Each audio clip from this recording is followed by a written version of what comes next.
Okay. Well, I guess before we begin, actually, I would just like to thank everyone for being here.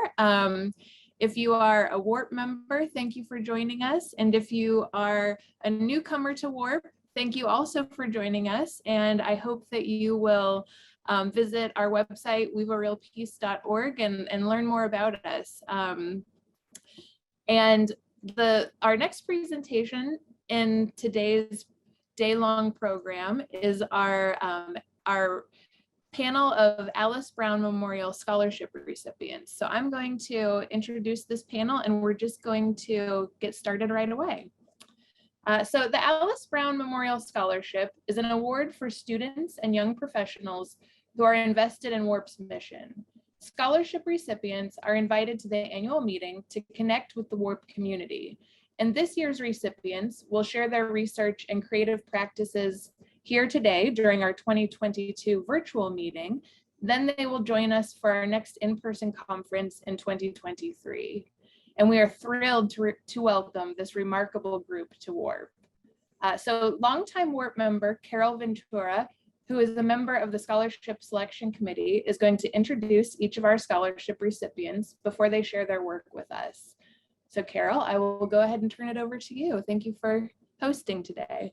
Okay, well, thank you. I'm going to give very brief introductions. There's more information about them on the online conference program and on the WARP Facebook page. We'll begin with Olaitan Adeleke, a Nigerian Ph.D. student in the Wearable Technology Lab at the University of Minnesota.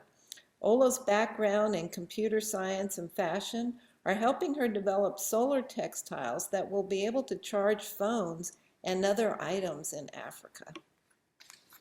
Take it away.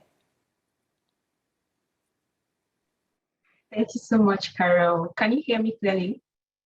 Yes. Okay. Okay, can you see my screen?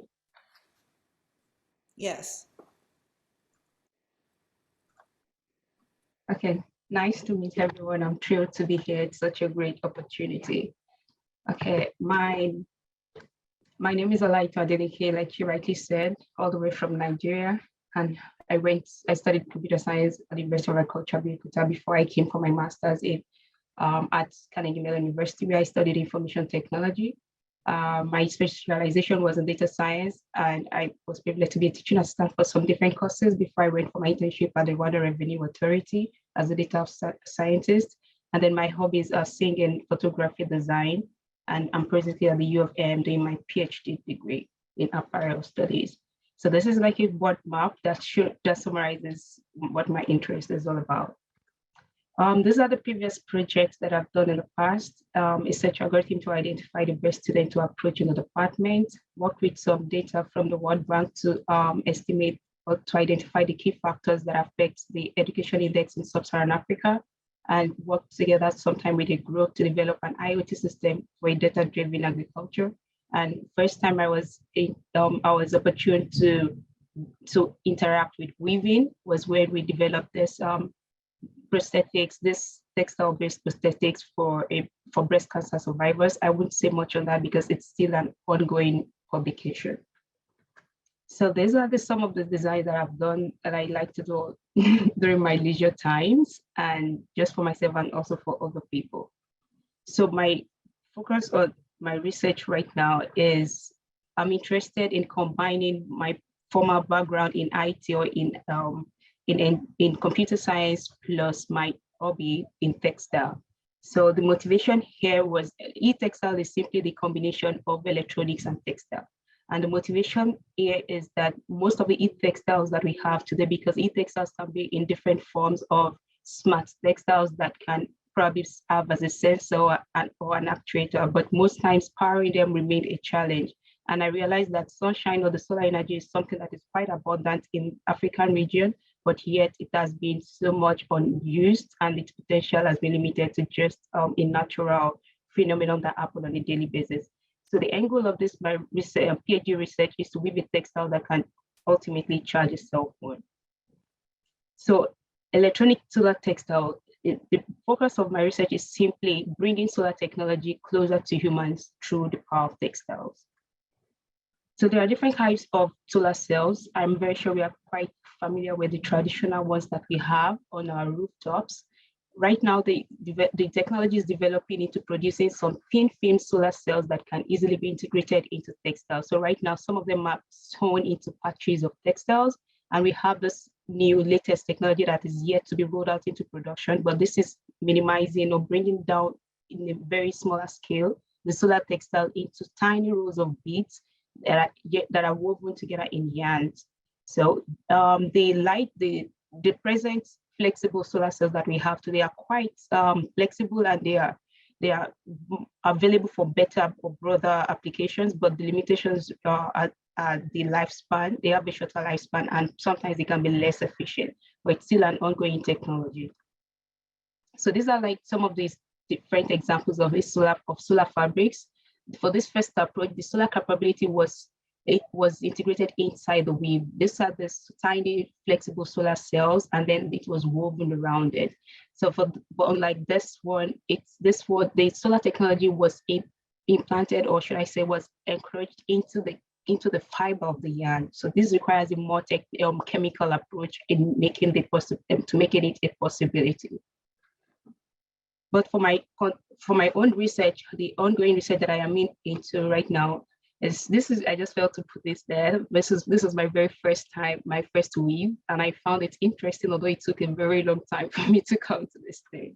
But I want to believe by the end of my Ph.D. program, I'll be an expert in that. So the first thing I did was to perform an exploratory study on understanding what African textile makers know about E-Textiles, and if they would be interested in doing that. What do they have to say? I identified the different ways their weaving practices can also be incorporated using technology intelligence or the solar textiles application. So the 5 or the 7 major things that came out from that study is that they are very interested in a solar textile that can both maintain the traditional shape, at the same time bring an economic advantage, and at the same time also not losing the materials that they use. Take, for example, the Akwete weave uses raffia material in one of their weaving, and also sometimes they use sisal. So these are like some of the major themes that are quite relevant to them, and they wish to see in a woven solar textile. So the early stage prototype that I did was to test run on how these flexible solar cells can be woven and how the efficiency or the drapability improves or decreases with time. So these are like some of the materials that I used to kickstart that hands-on prototyping. So a quick walkthrough of what was done. I'm very sure this is a weaving community, so we are quite familiar with the warp and the weft. So combining these 3 solar cells and weaving around them to measure the efficiency and the drapability. I use the materials that I use are the fishing line and the cotton yarn. I was testing it out here when it's bare, testing it under the 12 o'clock sun, which is like the ultimate time to get the best efficiency from solar energy. Recording the values here before I went to start incorporating them into a woven cotton material. So it's at this stage that I use the 30 ends as the warp density, 57 pics, 1-to-1 ratio, just a normal plain weave, and then inserting these solar cells to test their outcomes. I also tried this for the fishing lines. The same weaving technique was used, which is still the plain weave. And the third sample was combining both the cotton and the transparent fishing line. So ultimately, I evaluated by testing the efficiency and the drapability. The efficiency is simply the output of the current and the voltage from each of these test conditions. This is the drapability test where I was testing how drapable the material is with the solar textiles incorporated inside it, because a very regular clothing will require a normal drapey textile that can conform to the body surface. So the efficiency was also calculated, and the result here shows that the cotton had the highest drapability. Here, the lower drapability, the lower the percentage, the more the drapability. So here it shows that the cotton material had the highest drapability attribute, while the fishing line with the solar cells which means this was the stiffest of all the materials. So this is also showing the efficiency of, and this also shows that the fishing line had a better efficiency performance compared to the best, which is the benchmark, the best solar cell that was tested. And these are the curves, the IV curve, the current/voltage curve. So right now where I am is bringing this long strip solar cells into tiny photodiodes. Tiny photodiodes are they can be easily woven into as the textile and also can be used as a surface mounted materials through stitching method. So right here, we are presently working on placing the solar cells in a more arranged way where it can at least power some LEDs. So right now it's powering some LEDs, some blue LEDs, and we are yet working on how to make it power some other colors of LEDs. And here shows how many small resistance value we are still getting here.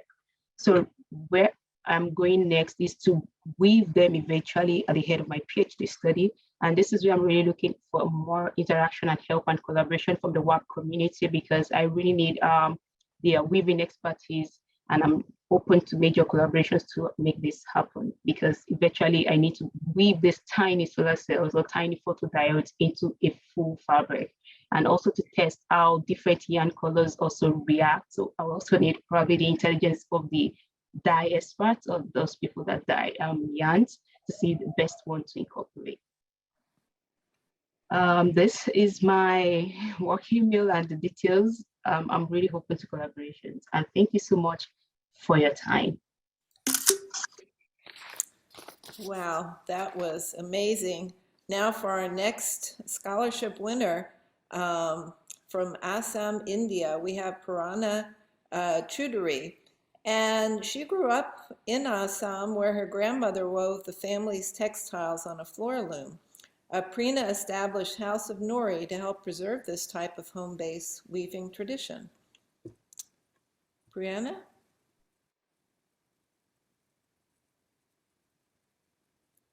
Maybe she needs to start speaking so that she'll show up.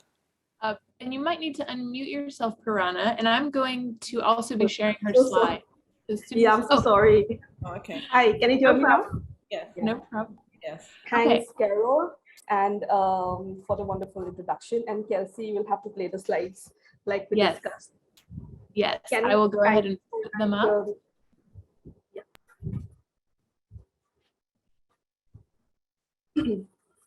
Okay. Yes, I can see. Thank you.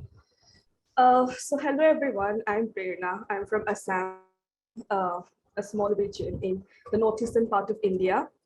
And Assam is a region that is rich in indigenous communities, indigenous culture, and our textile language is so diverse that sometimes it is just not possible to possibly represent everything in the mainstream market.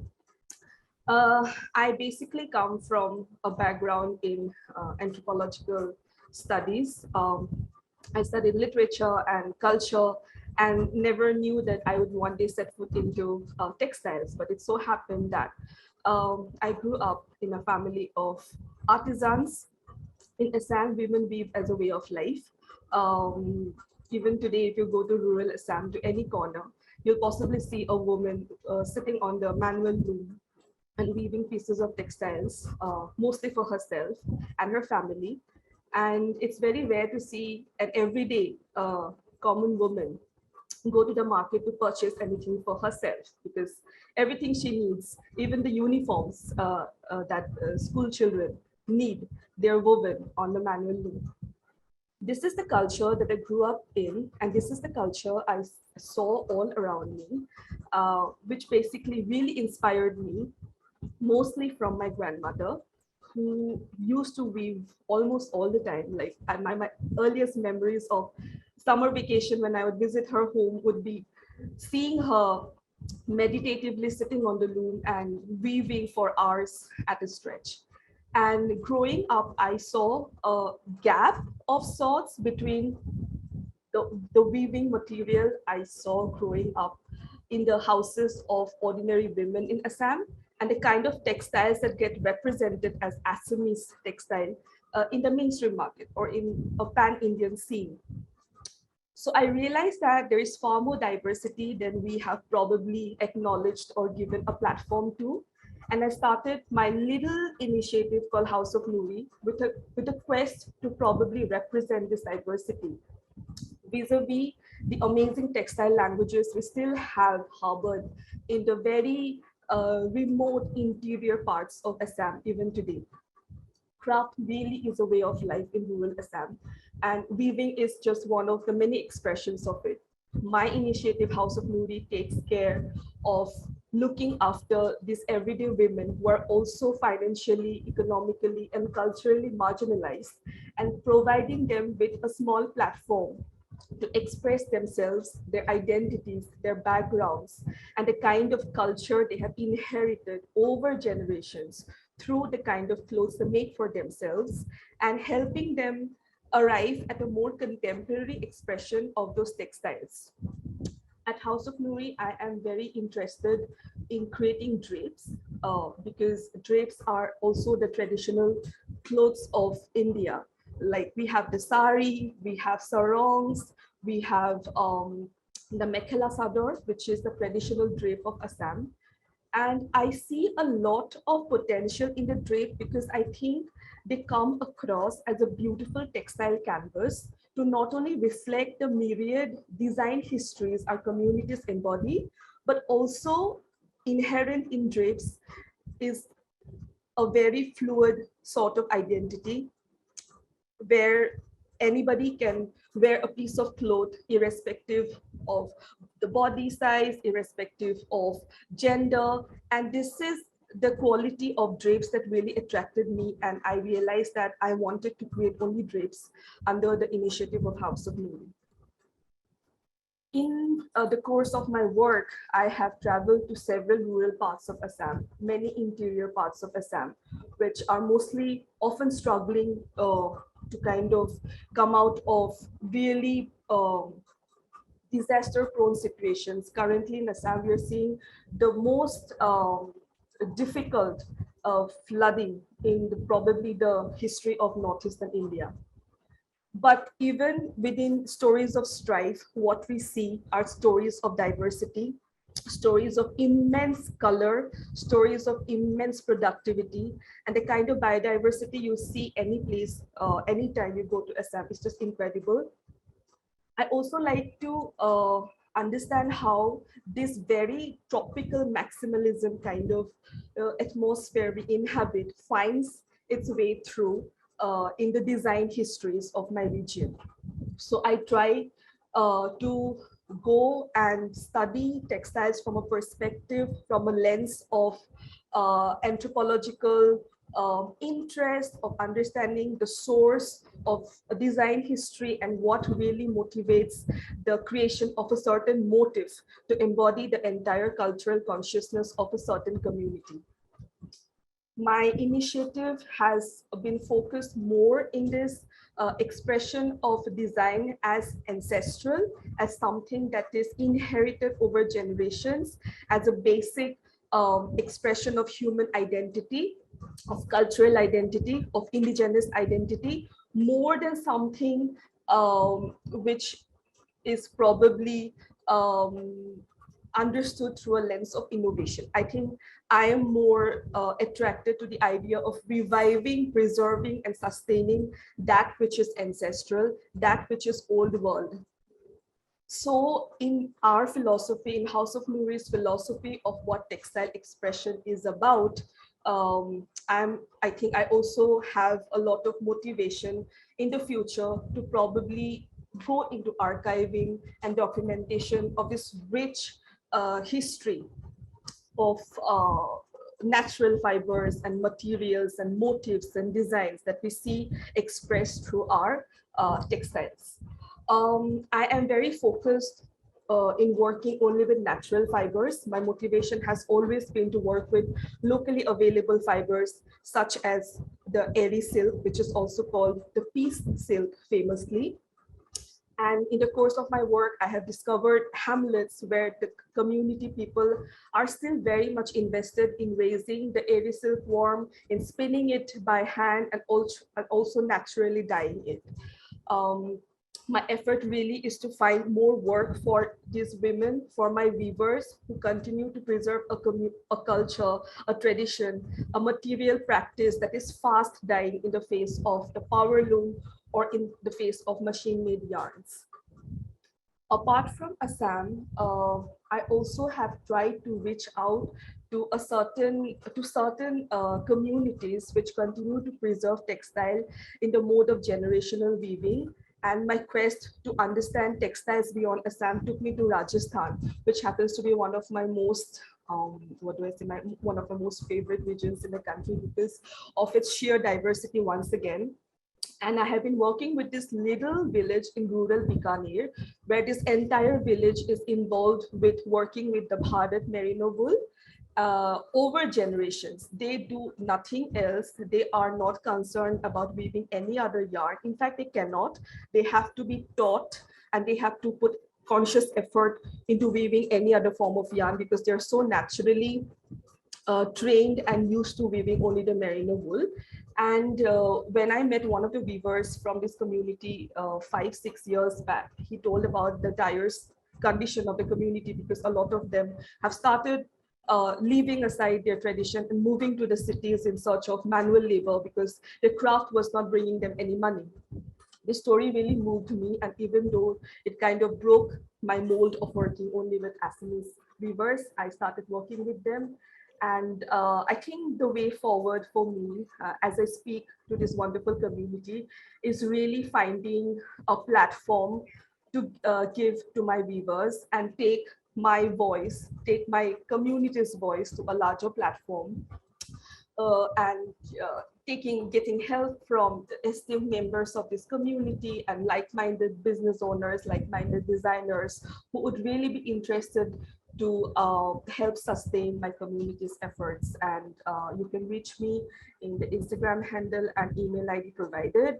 And I really do harbor a lot of passion in trying to document the traditions of my region. And I think going forward, that's my only aim.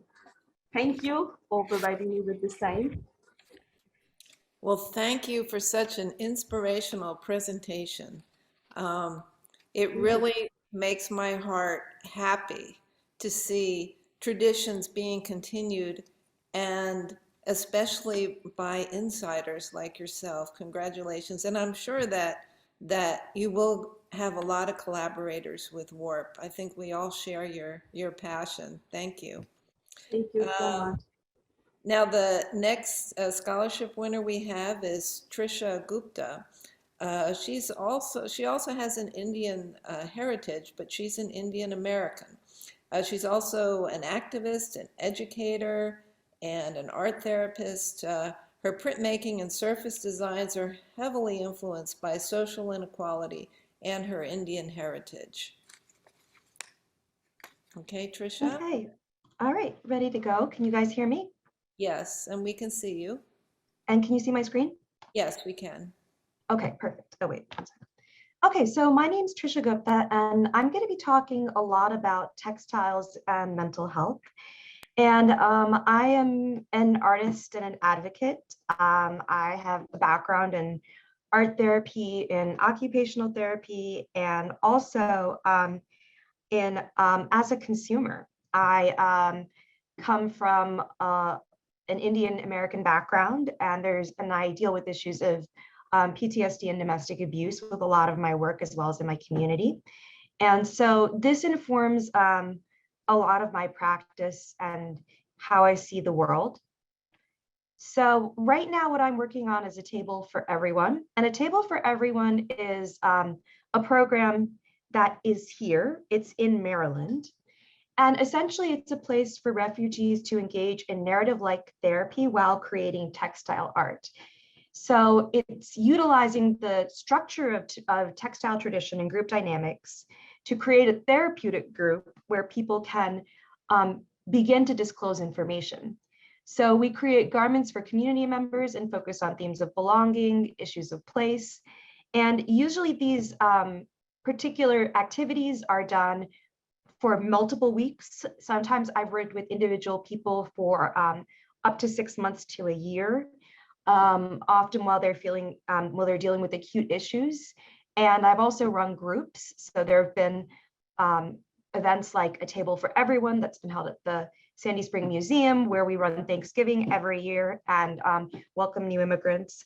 And it's been backed by Amnesty International as a program, though it is entirely grant funded and actually self-funded in part by my artistic work.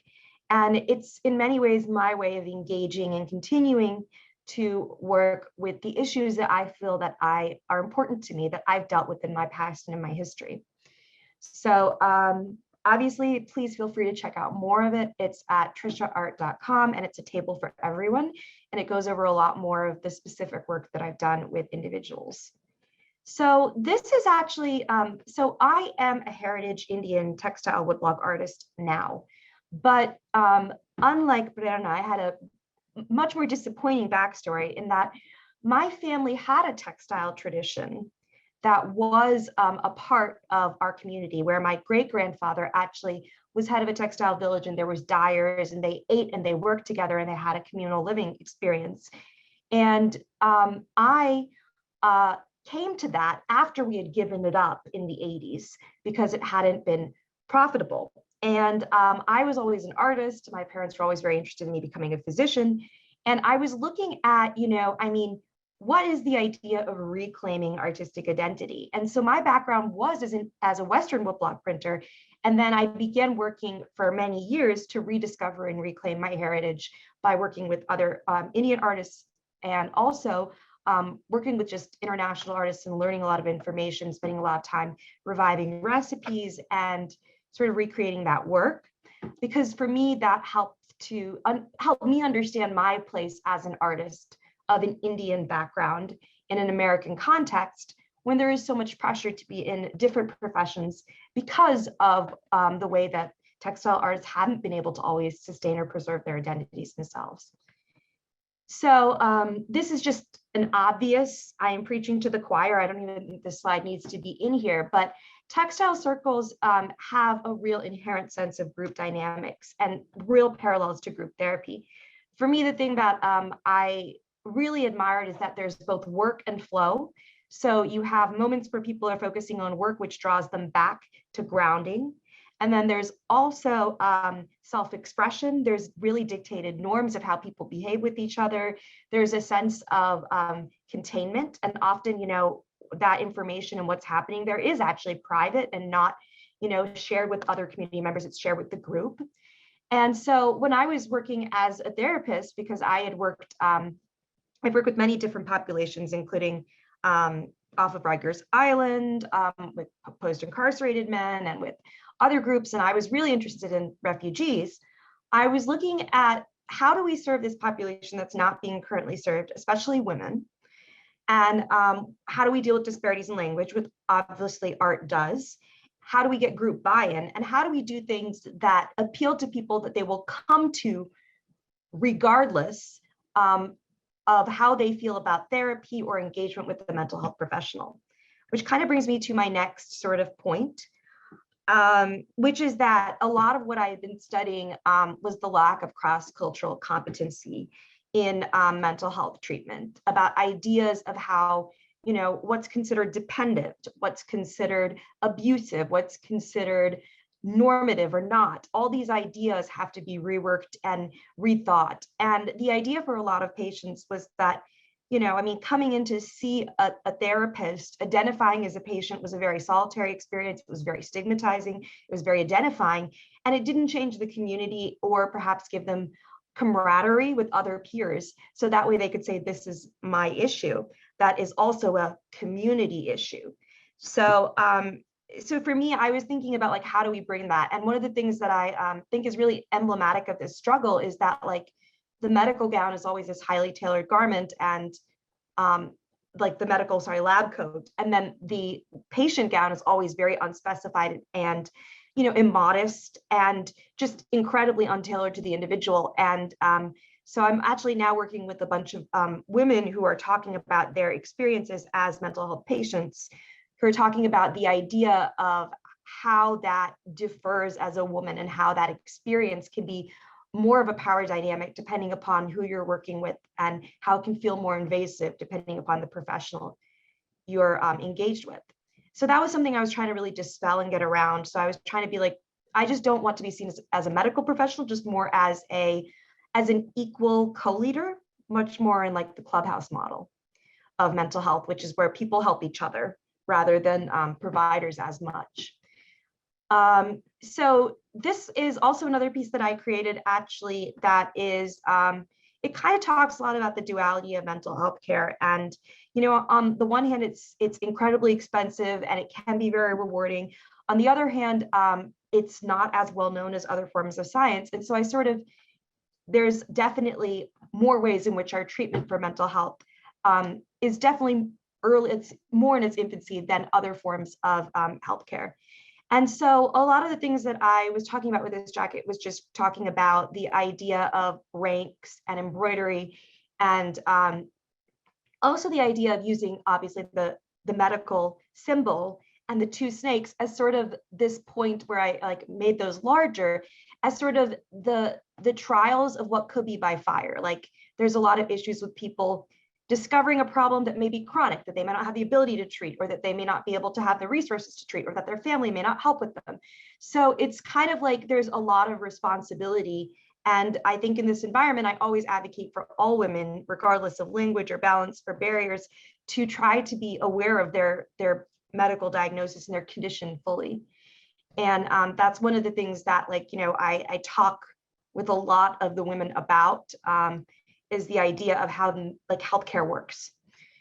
So this is another piece that I did with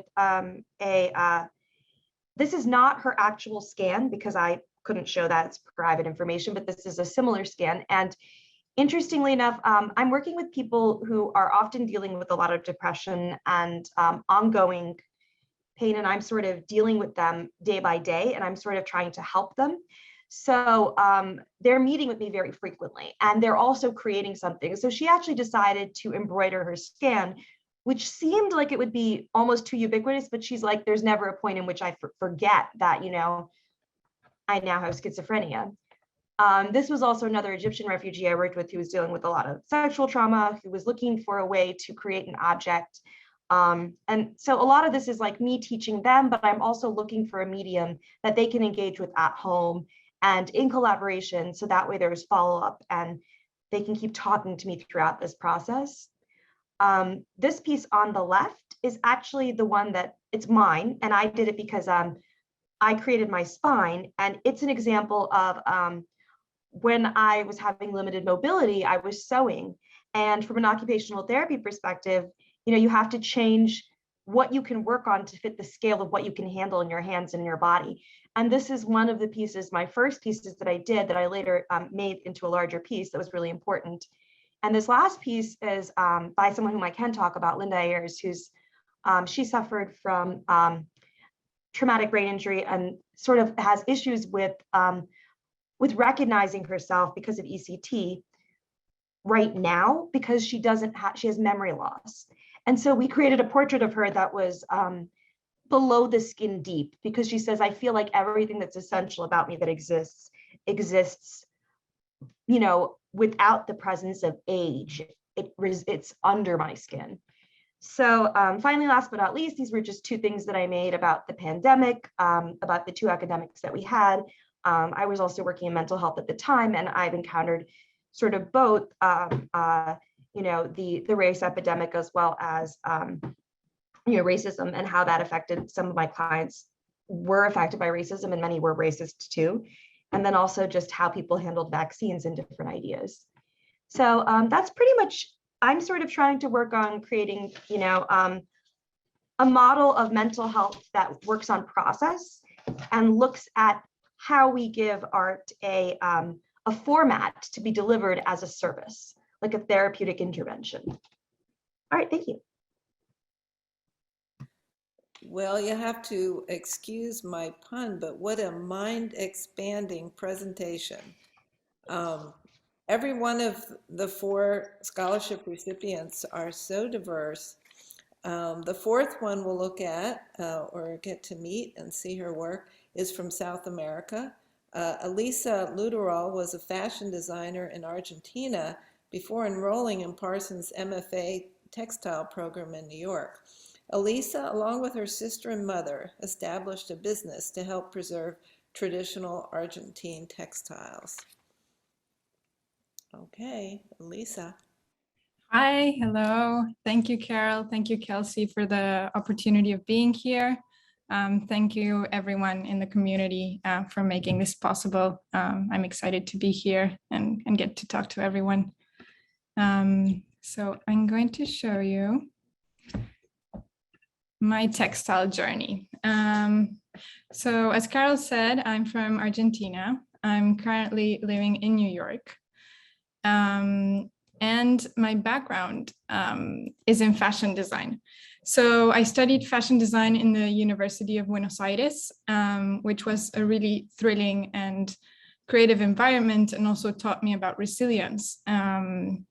But during these 5 years of study, the whole program was focused towards the history of textiles in Europe. And we never got to study like traditional textiles. So it was, so on my last year of school, I got this teacher. She organized this trip and we were able to visit a lot of artisans who taught us how to dye and weave.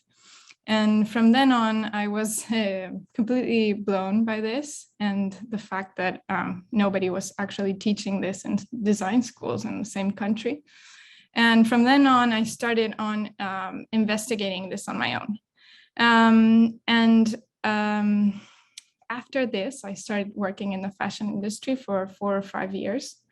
And while I was doing this, although it was very creative, I also got to see the very negative aspect of this, that is the mass-produced fashion that is very little in contact with who makes the clothes and how they're made. And this is kind of what fashion for me is representing today. This is what it looks like. So this is the Atacama Desert between Chile and Argentina.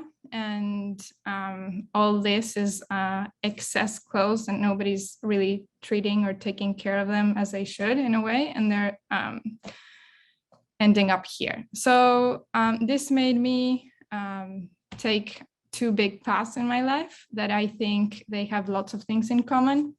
The things that I think are in common is this research into materials, which I enjoy a lot, the value of natural and local fibers and their connection to their territory, and then the value of making by hand and crafting. And of course, the exchange with other people and other women, like this is very important for me. So I'm going to talk to you about both of these projects. So the value in handmade, these are some of my pieces that I've been working on in my MFA. I've been going back to working by hand, and this has been very exciting because when you work by hand, you discover something from inside that kind of translates to your fingers. It's very instinctual. And I think that textiles, handmade textiles especially, that's why I love them. They're sponges of the soul sort of way. And you can kind of see this when you touch any textiles or you see handmade textiles someone has made, you can sort of see that person. So I work with lots of fibers I relate to my home, which are horsehair, chawar, corn. And the way I work with fibers is that I enjoy foraging them and understanding the whole process of where they come from. And in this way, I think I'm also being able to express the importance of material consciousness and knowing what we're working with and what we're also consuming in a way. And another part has to do with resourcefulness and recycling. I've been doing a lot of this in New York because there's so much waste in the streets. I was amazed by this. So I'm also collecting like frames and furniture that I include in my practice as looms and also textile waste from factories. So my investigation towards corn led me to this first project that what I started doing was working with corn husks because I wanted to find a new way to introduce corn husks in fibers. And actually what started happening is that corn in the United States, half of the production of corn, the corn husks are burnt because they're not useful. And this is, of course, not very positive to the environment. It's relating to global gases and global warming. So the idea was to collect them. So I went to markets and I started asking people, and they got excited and they started giving me all of these corn husks. And part of this was also working with the natural colors of the fiber. What does corn have to do with me in a way? And I think that's why I'm interested in understanding materials, is the fact that materials carry so much history in each material. You can see, I don't know, so many things like, and this is all of these are pictures of my family through generations of the same, and I kind of think like corn were witnesses of all this history of my family, and I like to think about this other perspective on how materials think about us, because they've been here for ages, you know. And so I started experimenting with double weaves and bioplastics with corn. And then I started getting into the knitting machine, and I got very excited with this. And this is kind of my final piece. And I think corn as itself, as a material, it kind of deconstructs barriers in the whole of the American continent. Like the whole American continent has corn and all its derivatives into culture, into food, like the whole tamales. And I think that's very, it's interesting to look at materials in that way, because materials, they don't mind of any cultural or any specific country barrier, they don't matter. Proceeding on to a next piece. This piece was about women in relation to what women experience as being women, and sort of, it was also like a collaborative work. I started interviewing different friends from my master's and people I met, and they were all from very different cultural backgrounds. And when I started asking what they felt when being a woman, and if they could start illustrating, there were a lot of things that were very in common. They all drew boxes and barriers and layers. And so then I started thinking about how could I design a collective skin of all of these women, and how could I understand what the skin looked like. So I started molding all these patterns from different bodies, different people. And this is like what the final piece looks, but this was the idea of a collective skin. And the collective skin sort of started looking like soft armors, because these are like the armors we all wear, the invisible armors we as women keep towards sometimes in situations, and barriers and boundaries. And a lot of this had to do with textiles as mending and as caring, and the importance of collectively being women in these situations and understanding situations with other women. And also the aspect of how often women are taken for granted has to do with this, also the idea of vessels, and women are so special in the sense of being, they sustain and they hold and they care, but also this is also so expected by society, it's taken for granted. So this is the final piece, and it's a moment of silence, or a millennium of silencing, in reference to all the women that might not be here today because of situations that shouldn't happen. This is the Ya Para Acá, the second project I started during the pandemic with my mother and sister. So we started working with artisans, and the importance of the Japaracá is raising the awareness of all the culture and all the makers that exist in Argentina and their traditions and their history.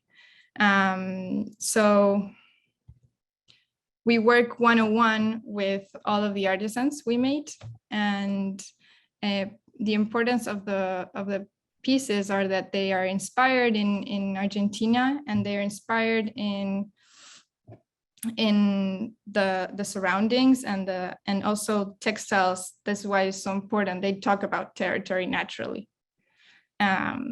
So this is Santos. And we work with all the natural elements there: chaguar, carandillos, partillo, carandai, all natural plants, and also animal fibers. The vicuña might be like more different and very specific to Argentina.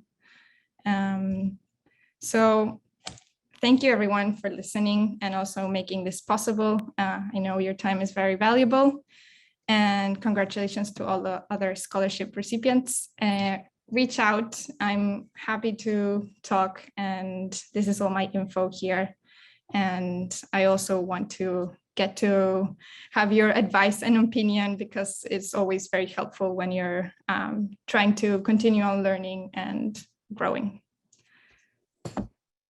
Well, thank you for such a thought-provocative and timely presentation.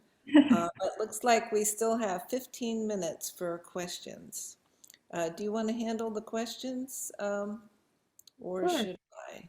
Sure, I can watch the chat. Okay. We invite everyone, as Carol said, we have about 15 minutes to have a little bit of dialogue with the scholarship recipients. So please share any comments and questions into the chat, and we will take them as they come in.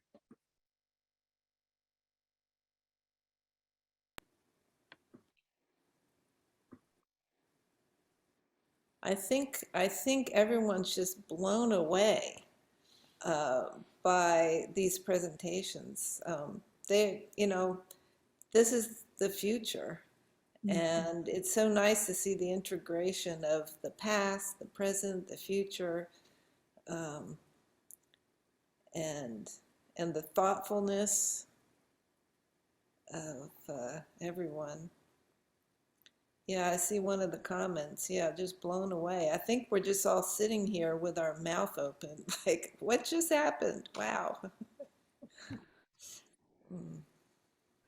Yeah, great comments coming in. People are stunned and gobsmacked, according to the comments. Yeah. And I'm sure that there are a number of work members who can be really good resources also for collaborating. Yes, I would like to say that we are recording all of the programs today, and it'll take us a few days, maybe a week, to get everything edited and posted online, but we will send out the recording to this talk, and we will also send out the contact information to everyone who registered. So we definitely encourage you to reach out to the scholarship recipients to connect. We will also all connect together in person next year. But it was wonderful how each of you had a sort of request or a note about what you thought that you could, what you were looking for in the WARP community, the sort of requests for collaboration or feedback. So, and there are a few questions coming in. The first is from our board president, Deborah Chandler. She asks, how did each of you find WARP?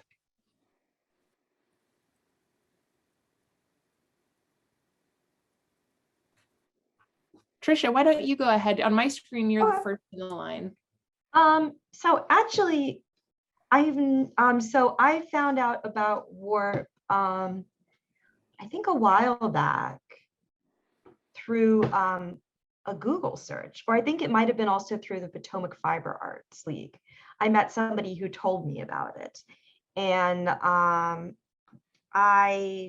mean, I was really blown away by the mission and the idea and the thought, and the cohesiveness and also just the immense community and how many different cultures and how many different artisans it's supporting. It just seemed pretty amazing. So.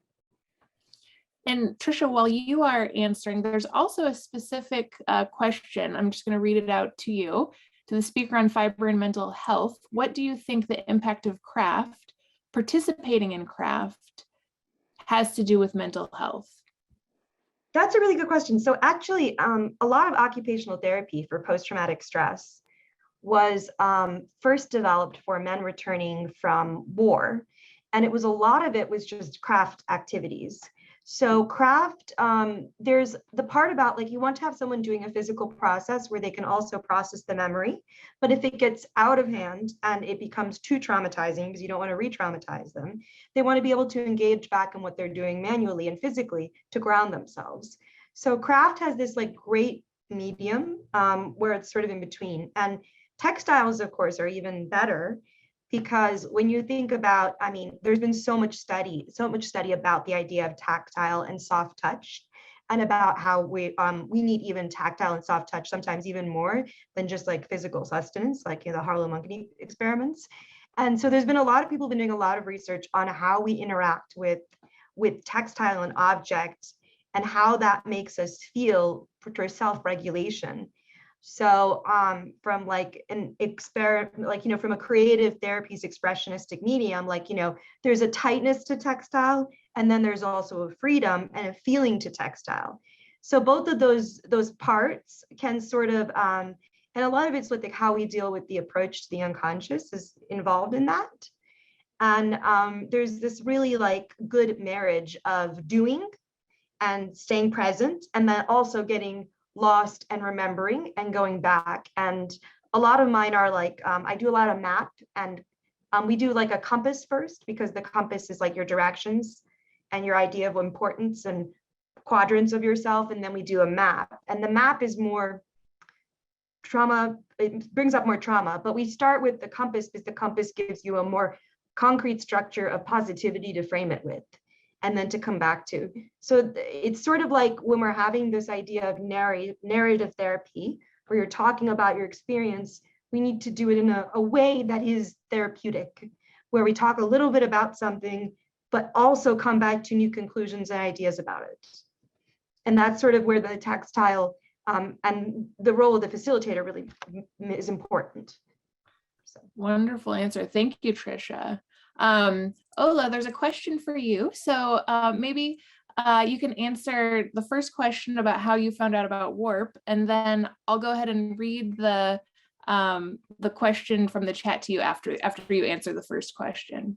Okay, that's fine. My advisor actually sent the link to me, because despite the fact that it's a Wearable Technology Lab, they've worked on different e-textiles before, but this is the first time we are introducing the concept of the technique of weaving. So there are people to collaborate with when it comes to knitting, but limited human resources in the lab when it comes to weaving. So she sent that to me to apply, because she believed that would be a great community to be in for my research project.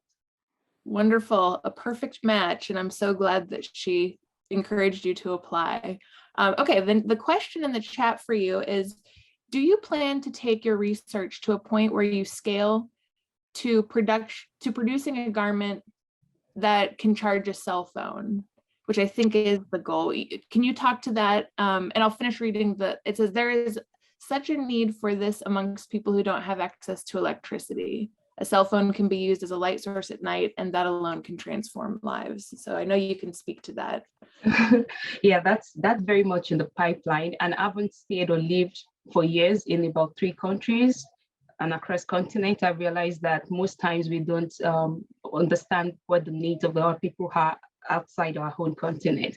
So it's not normal for people to have access to grid back home in Nigeria. So some people don't have access to grid, like regular electricity. So making people live off grid is actually like the end goal. And though this is starting as a PhD research project, but it's something very sure I'm passionate and committed to pursuing even after my PhD program, until it becomes a fully fledged commercial product. And also, apart from the commercial part, is also to train more people when this technique is in the full form, to also train more people how they can harness the use of their traditional weaving technique to make more impact with their weaving or with their textiles. So that's very much in the pipeline.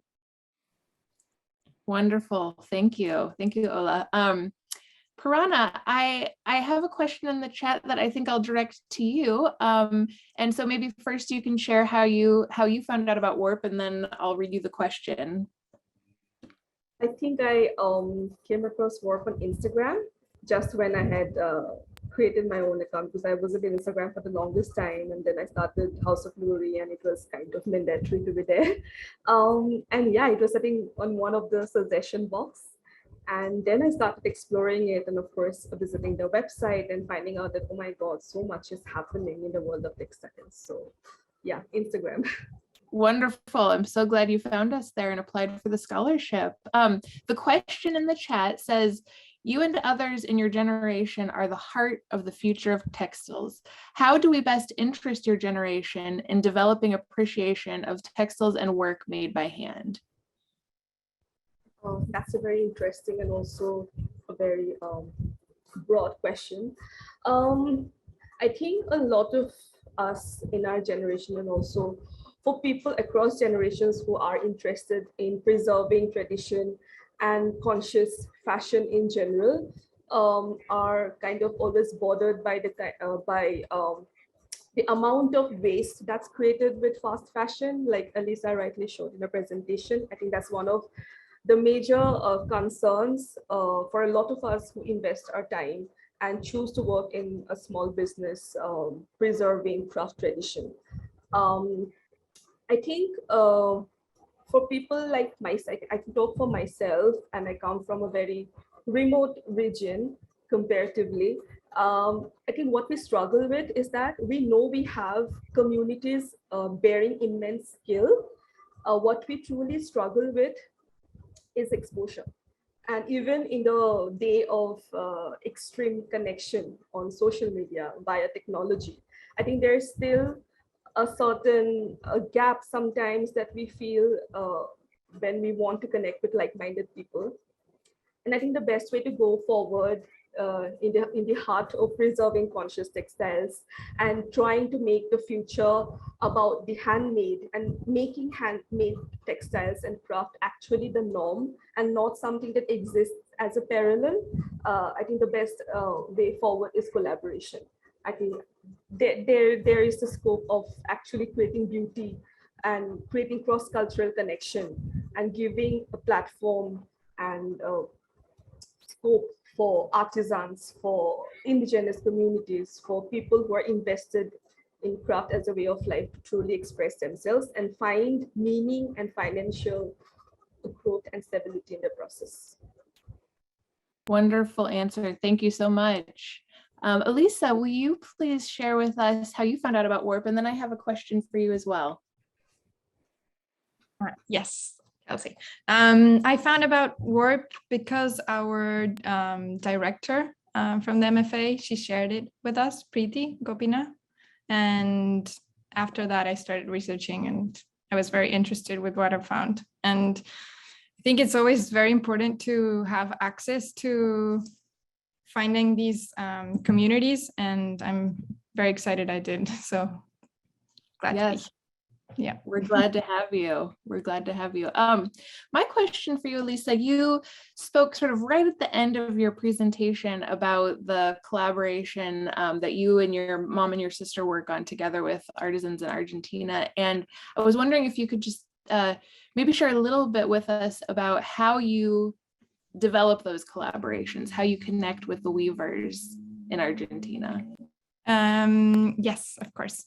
We connect through we actually started traveling and connecting 101. We don't work as much like with communities because artisans work in Argentina in general. They tend to work by selling more on the street to tourists or through WhatsApp, which is a great way to connect. And we've been working that way, and it's very